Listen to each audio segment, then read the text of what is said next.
Hi, everyone. Welcome to another episode of CS Cyber. I am Sean. And I'm Chad. And that makes up the CS piece. And Chad, you've got some interesting stuff for us this week. Yeah, so today I think we're just going to go through a couple news articles that we found interesting and just kind of have a little discussion about them. So Shoot. All right. So Trump. So he was hacked by Iran, he's saying. The FBI is doing some investigation on that. So what do you think? Well, Rand says they didn't do it. So, well, they didn't do it. Like, why would they never do it? Right. So Microsoft came out with a report right before that indicating that they did pick up on some interference with the campaign. They didn't indicate what side of the campaign, but now, obviously we're getting some indication of what that was. But this is right up what we see with other election cycles, right? I mean, I think if you go back in the past, I think you'll see where this was, this is kind of par for the course nowadays. Yeah, I think it's something we're going to see a lot more of. It has no signs of slowing down, at least before the election, right? And it just seems to cycle through every election cycle we have. So, yeah, I don't know, like from an advising perspective, I don't know what these campaigns do from a cyber perspective, if they've got consultants that help work on the campaign or... but if I was a cyber consultant and I was on a campaign, the first thing I'd be looking at is multi-factor authentication. Yeah, it's probably a good first step for everything. So I think this actually came in. It was like a spear phishing campaign or something that happened that, Yeah, sounds about right. Iran didn't do it, though. They no, said they didn't, absolutely not. Nope. Okay, so next story, still on the Trump train. Elon Musk and Donald Trump had had an interview on Twitter. On X, right. I didn't get did you hear it? Did you listen to it? I didn't. There was a denial of service attack going on. Oh, right. Okay. Well, I saw some of the headlines this morning, and I saw that it looked like it did happen. I did see Elon tweeting that that there was a DDoS attack in progress and that they were trying to mitigate it. I think it was delayed like 30 minutes. Okay, while they addressed it. Yeah. One side of me was like, I wonder if it was just a traffic issue. I mean, there had to be a lot of people wanting to tune into that. I'd say around the world, right? So I'm not convinced it was a denial of service attack other than just, more of like a user denial of service attack just trying to get into this to watch. So we'll be watching that, though, to kind of see what comes of that. But yeah, we'll keep an eye on that. I didn't see a lot that came out from that indicating, kind of how they mitigated it. I don't know if X is a Cloudflare customer. So, yeah, there'll definitely be one to watch. Yeah. All right. So hackers have leaked 2.7 billion data records with Social Security number. This was a big one, the National Public Data dump that was out there. So what I read about National Public Data is, correct me if I'm wrong, but it looked like that they do a lot of scraping of open source data. They do. Was that about it? Yeah. Okay. They collect a lot of, just intelligence from open sources, and then they sell it to people that are trying to find that information. So I've done some interviews on some of the stuff in the last week. I know a lot, just coincidentally, some of the articles that you picked, we worked on the weekly cyber update. We definitely don't want people out there to get desensitized by your Social Security number being taken 6, 7, 8, 9 times, right? So, we still give out the same advice. Make sure that you're monitoring your accounts. Make sure that you've frozen your credit, and just make sure that you're paying attention to, potential emails that you may get, phishing emails based on some of this compromised data that's going around. But that was awful. That was a lot of information. Yeah, and I think you and I have talked about that a lot, right? I mean, this just keeps happening, and nothing really happens, right? You get... Here's your letter. Here's some free credit monitoring.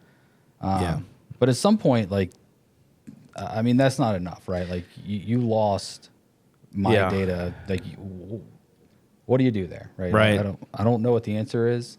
But I wish credit monitoring stacked because I'd have like the rest of my life credit monitoring. Right. Just let instead of having them be on top of each other, as soon as one expired, you could just kick in the other one. Just stack them up. I don't know how to stop this. I mean, obviously, if we did, we wouldn't be here because we'd be bazillionaires. But, I think one of the things that might have some recourse is I hate to say this, but maybe allowing the legal system to work in your behalf. So I don't know if these are class action lawsuits.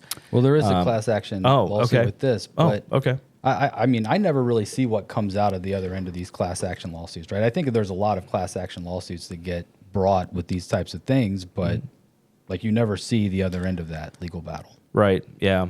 I don't know, man. It's a good question. You know, there's just this whole series of, I know we're going to talk about the city of Columbus here in a little bit, but you just look at, you know, it's breach after breach after breach after sensitive and personally identifiable information and criminal justice data and HIPAA data. I mean, when does it end? Right. And what do you do with it? So not sure. Yeah, I'm not sure either. I'll have to think about that one. I mean, eventually something's going to have to be done, right? I mean, it's just, I think companies are responsible for the information that you give them. In this case, you know, they were scraping it from public sources, but how many websites do you go to or how many things do you fill out that say, hey, I need your social security number? Do you really need my social security number to do what I'm doing here? Yeah, man. I mean, I really think it also gets down to, you know, even if you're in the public, right, and you get pulled over by a police officer and they want your driver's license, it's like, before I hand you my driver's license, you know, can you speak to a little bit more about your security controls in your cruiser? Has your laptop been updated with yeah. See, you were a cop, and I was not a cop. I don't feel like that's the best time to get into that. No, it's not the best time, but you know, just in all seriousness, right? I mean, you go to you know, speak at a city council meeting and you give them your driver's license and they scan it, you know? Well, you scan it at schools. I mean, every time I go into my kid's school, I scan my driver's license, you know, they let me in. It's a lot. It's a slippery slope, as they say. Yeah.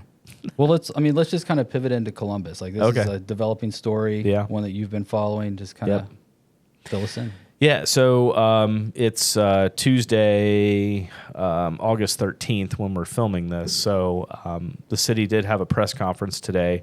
And I think one of the most interesting things is they talked about the data that was compromised was encrypted or corrupted. But they went on to say that some of the information was obtained and that some of the payroll data was accessed. So I'm really fuzzy on the whole. Again, I'm not directly involved with the case. I am guessing at a certain extent. I'm trying to interpret, maybe not guessing, but I'm trying to interpret some of the notes that have been put out. So I'm just a little confused as to, are we at the conclusion of the forensic information and we have definitive data, or are we still trying to just give out, you know, pieces of information? Because it's not coming out in the right way.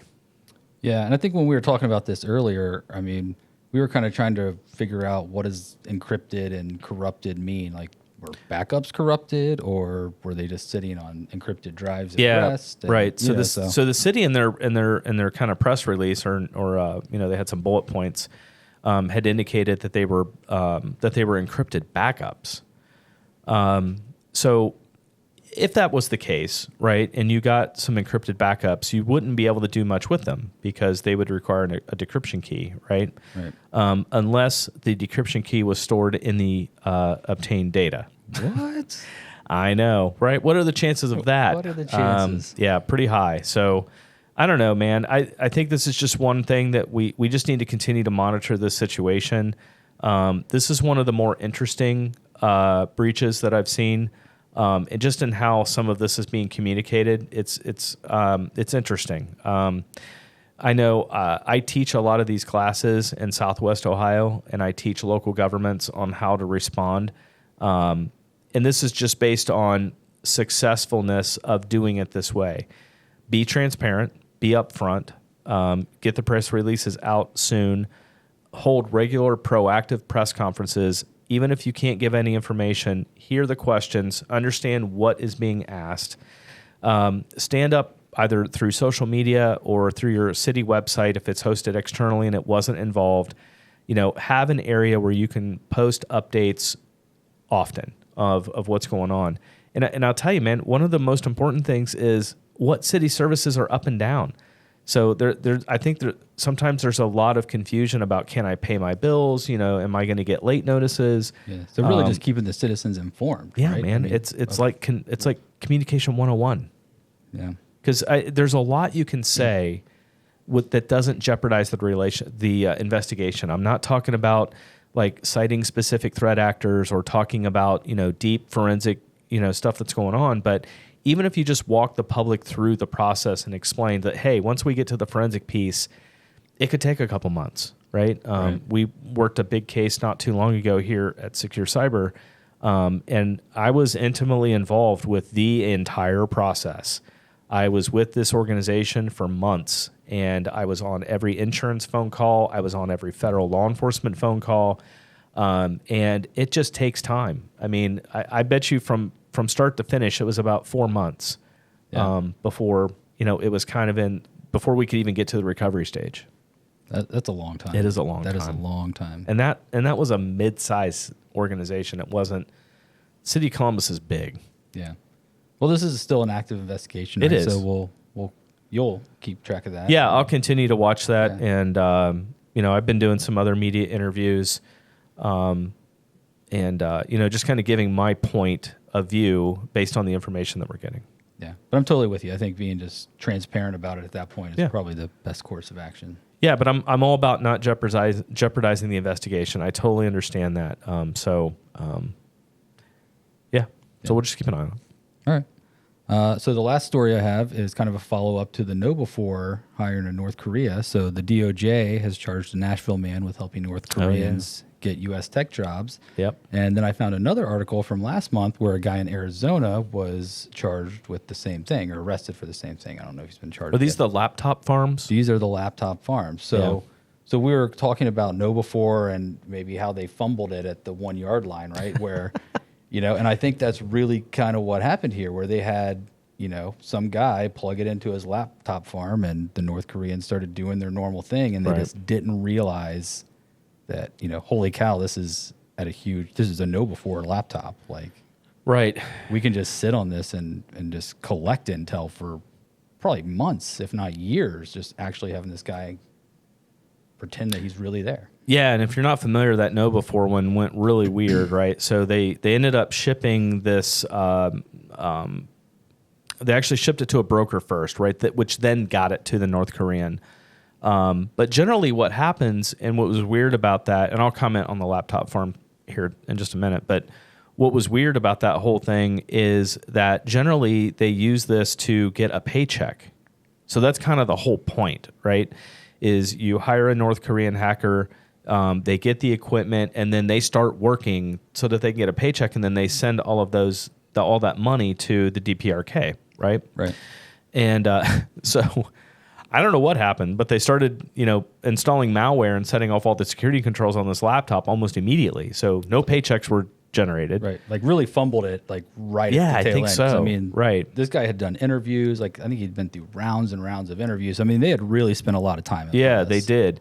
And then I think what you were finding is, which I think is going to become more prevalent as they unravel these investigations, is that there are people out there that are working on behalf of these folks, and they could be U.S. citizens, that are working on behalf of this guy was the North Korean government, to basically buy all these laptops, and then that's the broker, right? So they work through these folks, and then that was really kind of a crazy story, right? Because I guess this guy's paycheck was part of whatever salaries. Like, so you get hired at KnowBe4, you get paid X dollars. Like, he gets a percentage of that, and then North Korea was paying him. Like, it was just crazy. Like, no, it is crazy, and you'd wonder, like, how in the world does stuff like this happen?